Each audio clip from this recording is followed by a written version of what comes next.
magre-resign na siya.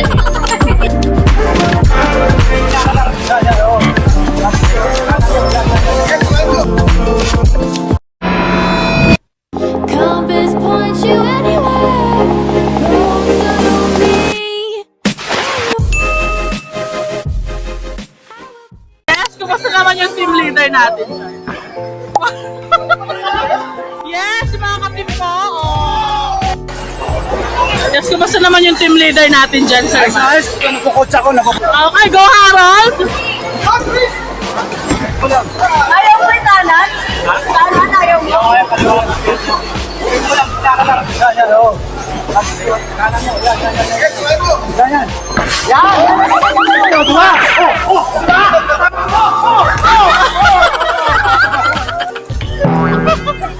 Ah, perfect.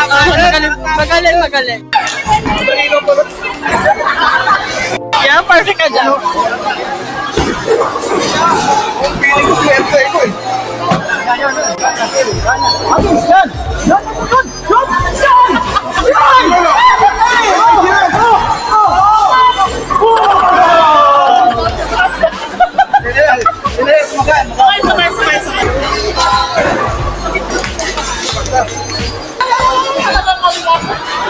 Maliwa. Yes, hello! Say hi to the vlog. Sa vlogger tayo ba? Isa-isa meron. So, kumusta naman ang score nyo, guys? Siyempre, pang-apat pa lang. Pang-apat. Yes, kumusta yung mga tao dyan? Okay lang guys, ito guys. Yes. Ikaw na ma'am. Ah, perfect. Okay, go Ren! Yes!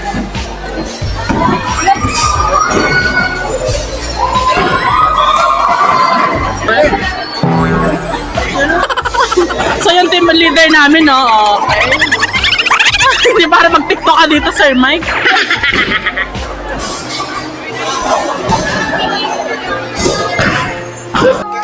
Go, Mariel! Kumusta naman ang mga score nyo? Nasa na score? Ay, okay na muna ang mga tao. No problem.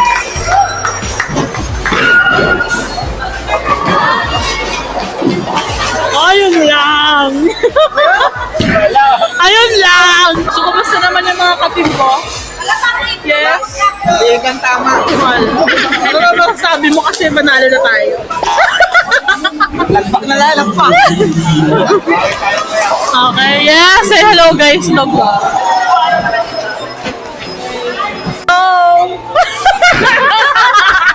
Hello. Okay, yes. So pumunta tayo ngayon sa Vikings. No? Tapos na yung bowling. And sino kayang nanalo? Kasi ang bet kasi guys, kung sino yung mananalo. Gagi sa akin Subscribe kayo, subscribe. Gagi sa akin hello po.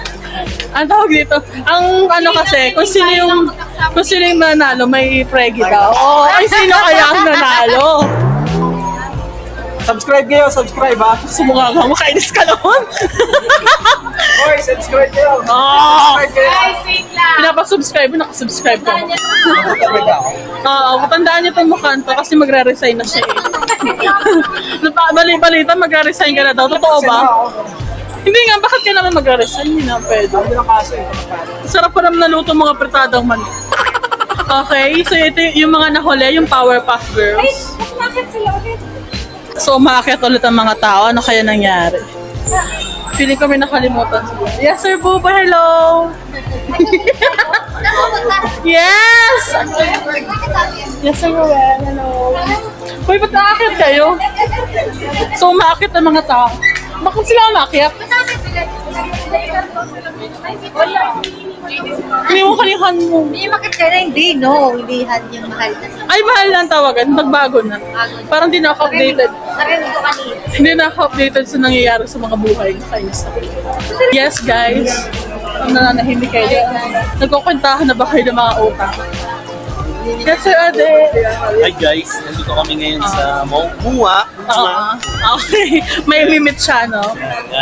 Naglaro kami ngayon ng bowling. Oo. Itong kasama ko, napakahusay na ito eh. Makakainis ka naman. 21 nga lang yung points ko. Nakakabilis ng pag-o sa bola niya. Subukan nga ako. Pero ang tatlo natin kasama dito nananahimik, no? Basta dito kami sa Mua. Dito tayo sa Mua. Mua. Yes guys, nanahimik naman kayo. Masyado naman kayo nga. Diba? Alam ba nila pupuntahan nila? Oo nga, alam niyo bang pupuntahan natin? Hello, Iverson. Kukwentahan talaga yung... Tawagan namin si Renz kasi Bakit? siraan sa siya. So, hindi siya nakalaro ng bowling? Plus one team kami. Hindi siya nakalaro ng bowling? Yes, plus one team kami. So, kung nanonood ka man, Reds, charot. Charot lang. Ang tanong guys, alam niyo ba kung saan yung daan papuntang Vikings? Ayun. Tapos na tayo. Naka sila kasi may pinatigasama ako, nakikita ko na si Sal. Ready na ba ang mga tao sa pagkain sa Vikings? Pwede na buong araw. Ang last kain namin, pakagabi pa, like mga nga, promise! Di ba? Aray ako. React naman. Okay, yung basher natin, nandito na agad. May basher na kagad tayo dito. Hindi naniniwala. Pinagandaan namin ko. Oo, pinagandaan namin tong moment na to kasi, di ba? Bilangin nga yung pagbalik mo. Oo, bilangin mo. Hindi ako magpapakita sa'yo. Hanapin mo kung Hi bitches, I guess you can see me. Actually guys, wala naman akong eksena today. Medyo marami akong gagawin. Like, I have to do laundry. I have to wash the dishes. And hindi man ako maglilinis ng apartment since kakatapos ko lang maglinis, diba? I'm sure napanood niyo yung vlog.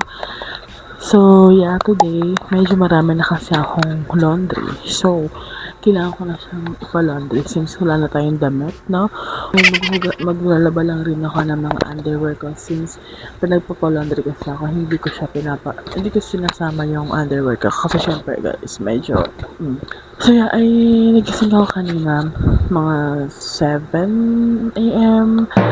So yeah, sabi ko startin natin yung araw na nang medyo productive kasi kung maghapon lang akong manonood, walang mangyayari. Actually, wala naman ako masyadong pinapanood ngayon kasi ang pinapanood ko ngayon is yung Someone Sunday ni Catherine Collado, but guys, ongoing siya. So, medyo bored ako kasi wala tayong pinapanood ngayon. So, and I'll take you guys along with me. So, yeah, samahan niyo ako. And later, I think I'm gonna cook fried chicken. So, yes.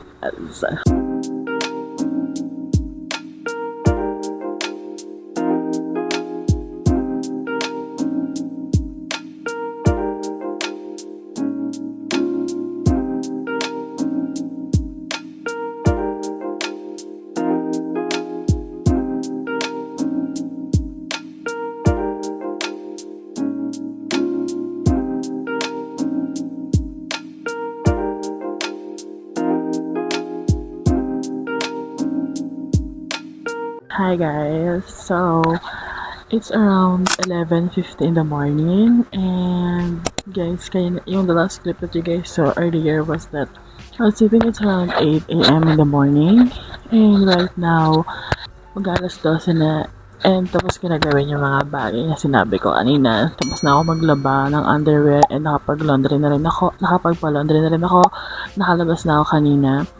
And guys, ngayon I was about to cook. What is happening in my electric fan?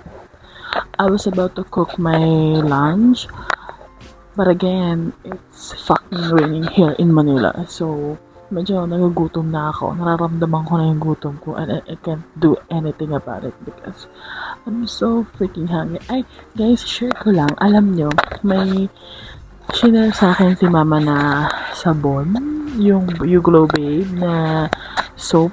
Sobrang ganda niya sa gamitan sa mukha kasi hindi namumula yung mukha ko every time ginagamit yun. And mabilis siya makatuyo ng pimples.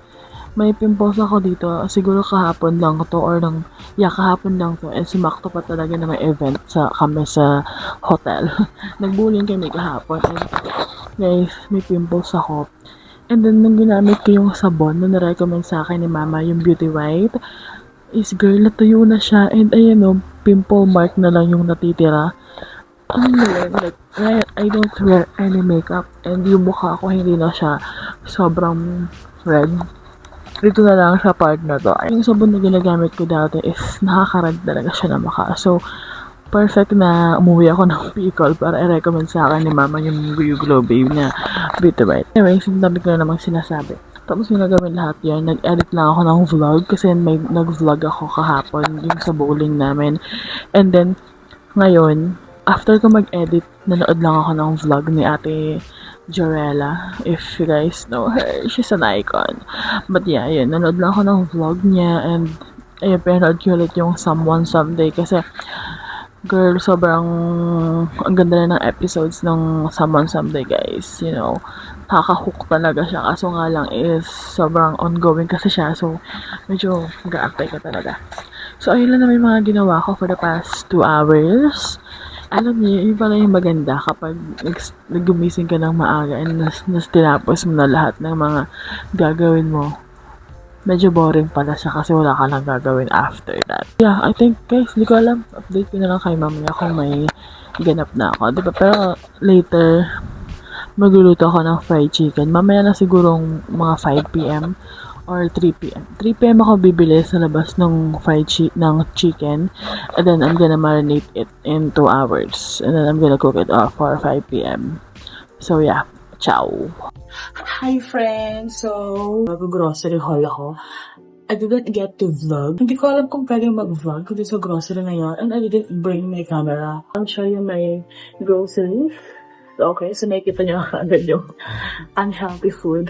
Anyways, guys, before anything else pala, konti lang naman itong ipapakita ko sa inyo. Hindi naman siya as in grocery haul na malalaki talaga. Ito na. Binili lang talaga ako ng supply ko for the whole week. Kasi, actually guys, ang plano ko lang talagang bilhin is yung Colgate. Since I don't have Colgate na, but I ended up buying all the, you know, unhealthy foods. Pero that's okay. I don't know guys if you can hear me clearly because the electric fan is nakatutok sa akin. So yung receiver ng mic medyo. And also guys, I bought a ring light, mini ring light siya. I don't know if maganda yung register niya sa cam. But ito siya. I know, feeling ko nakikita niyo na siya on TikTok. Pero, ayan, medyo humina siya.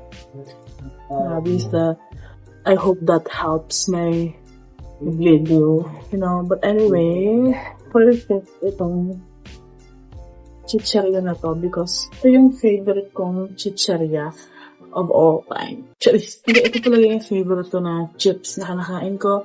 Na-discover ko to kay Ate Melissa. So, I don't know if nanonood si Ate Melissa, but shout out. Sa kanya ko ito na-discover nung nag-stay ako sa kanya around 2018 pa ata. So, nung nakain ko siya, natikman ko siya, ito na talaga yung pinakanakain ko. And also, bumili rin ako ng biscuit. Ay, nakakabigla ang gutom. I know, this is matamis, pero and then, bumili rin ako ng okay guys, this is unhealthy grocery haul. So, bumili din ako ng Lakme. Actually guys, this is going to be my first time na natatry ko tong variant na to. Itong Lakme Itnok Chicken with Egg flavor because I was about to get the Lakme chicken noodles. Kaso nga lang hindi available sa store na yun. So, ito na lang yung kinuha ko. So, bumili rin ako ng pancit canton. Bamaga ako. So, good for 1 month na. And ito, isa pa to. Bumili rin ako ng Magit Sarap. And itong, okay, dalawa yung silip eh. And itong Louis Choice. Hindi ko siya ipapalaman, guys. I was about to cook sana. And next is, ito, bumili ako ng inhaler. Kasi naman guys, yung inhaler ko na Vic is naiwan. Hindi ko alam kung naiwan. I'm pretty sure hindi ko naiwan. Nilaglag siya nung uwi ako dito, galing Bicol. Kasi tulog ako the whole biyahe. So, nahawak-hawak ko siya kasi ginagawa ko siya. And pagising ko na lang, wala na siya. So, check ko naman sa paahan ko, wala din. At sa mga bags ko, wala. So, I think feeling ko gumulong siya. So, hindi ako nabubuhay na walang inhaler. Kasi, kagaya pag panggabi ako sa work, is my friend, you know. Actually, first time ko ito na-abay. Bumili rin pala ako nito, guys. Ito yung favorite ko lata. Kasi, I remember nung OJT days namin, ito yung kinakain namin ni Princess, tsaka na Ate Eliza, itong this is specific brand, pero yung maliit na version niya. Ayan. And bumili ako ng Brie na advanced liquid kasi di ba nagpapalandro lang tayo. And guys, ito lang talaga yung goal. Ito lang talaga yung agenda ko. Para pumunta ng grocery, ito lang talaga dapat yung bibilin ko. Para I ended up buying all these unhealthy foods. And guys, bumili ako nito. Super cute na hair clip. And pag nasa work ako, pag nasa hotel ako, ayoko naman na para akong aswang na nakagaling yung buhok ko. So iipit ako. So excited to use this. And bumili rin ako. Guys, ngayon ko lang nalaman na mayroon pa ng ganito ng panty liner yung sister. So, na-miss ako kasi ang dami niyang ang dami niya guys. So, sabi ko, sulit siya. I think this is 57. So, let me check. Oh. Ayan, 36 lang pa yun guys. So, sa 37 pesos lang po. Imagine nyo, ayun o, ganyan kakapal. For 37 pesos. So, amazing. Na-miss ako sa nagpaganda na pala yung sister. So, yeah, ayun naman yung groceries ko. Hi, friends. So, it's around 7 a.m. And I don't know guys if you can hear me clearly kasi sa mga ano na guys, hindi pa rin siya gamitin guys. So, if mapansin nyo na medyo dark yung video natin today, please bear with me kasi I can't do anything about it. Meron na akong ring light pero medyo dark pa rin talaga siya. But anyways, in today's video I am planning to cook my breakfast and I'll take you guys along with me. Wala, ang lutuin ko lang naman is basically pancit canton and egg. So let's cook my breakfast na. So,